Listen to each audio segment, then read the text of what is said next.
So is there like a specific verse that says like that the church will not see corruption or something Well, like that? Like similar to that, I guess? Individuals will see corruptions, but the church itself will be preserved. Why? You know, Old Testament Joseph, his father was Jacob, right? Old Testament Joseph, which Jacob was his father, right? Yes. Mm-hmm. God spoke to him in dreams, correct? Yeah. Genesis 7, Yep. 5 to 11, verse 19. All right. Yep. New Testament Joseph, Matthew 1:16, his father was Jacob. And God spoke to him in dreams. Mm-hmm. Yeah. Matthew 1:16. Jacob begot Joseph, who was betrothed to Mary, of whom was born Jesus. And how did God speak to him? In a dream. Is that a coincidence? Two Jacobs, both of them have sons named Joseph. Joseph then brought Jacob, whose name is Israel, into Egypt to save him from death, right? Mm-hmm.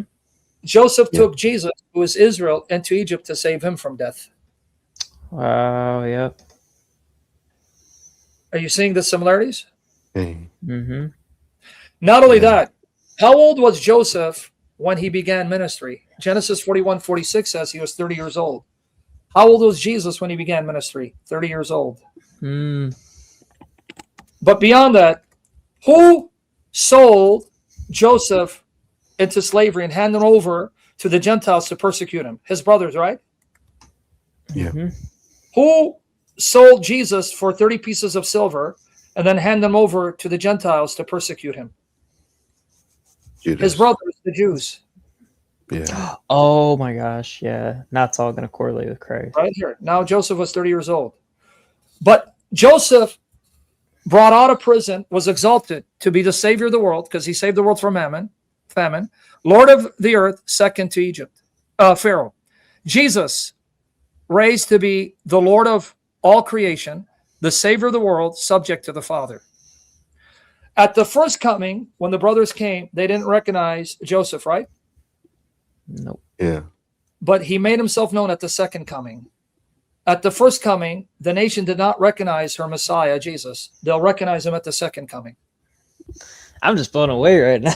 I'm not going to lie. I never heard this.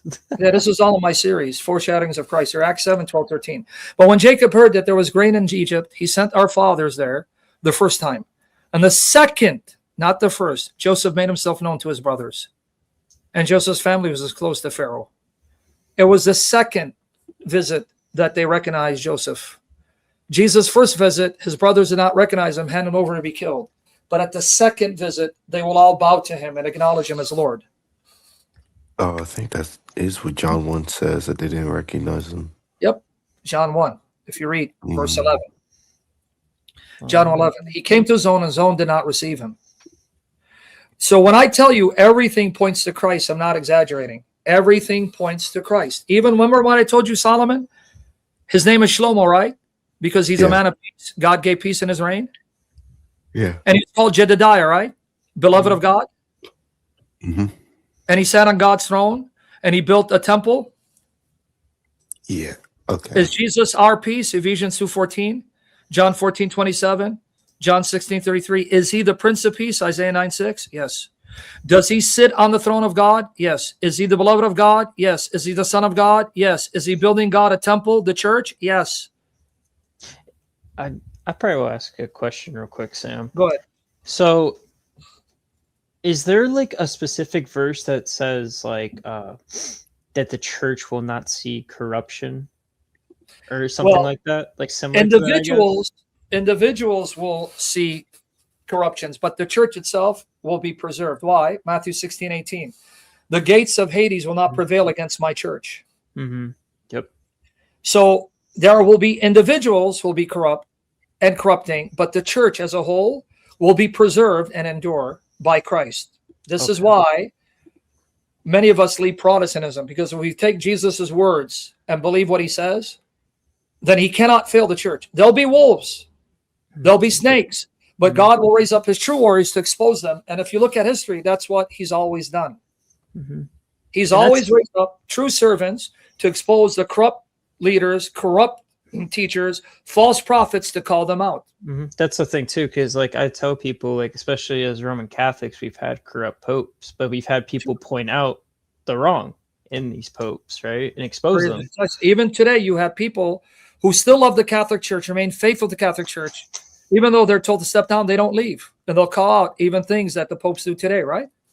And you know, it's the best argument that you can have even a corrupt ruler without the office being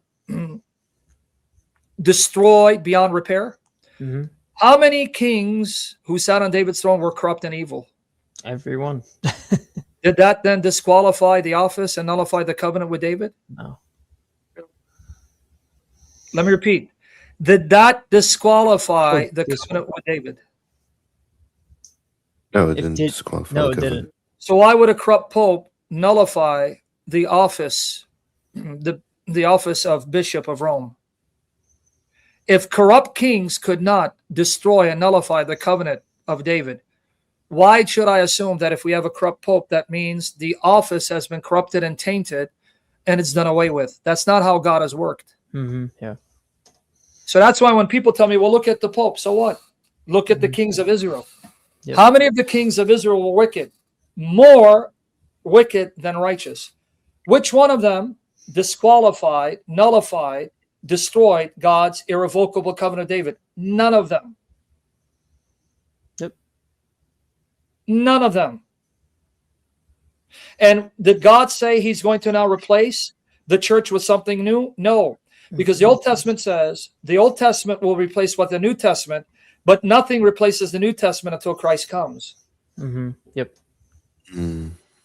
Right? Is there a newer testament, a newer covenant? Or this is it? Is the new covenant it? Yeah. Yes. So then how then can it be corrupt beyond restoration, or corrupt where the church no longer exists? If God is real and he's almighty, because he didn't say, like he did in the Old Testament, I'm going to make a new covenant. He said it in the Old Testament, there will be a new covenant. Jeremiah 31 and 34. But when it comes to the new covenant, he didn't say there's going to be a newer covenant. This is it until Christ returns. Yep. Right?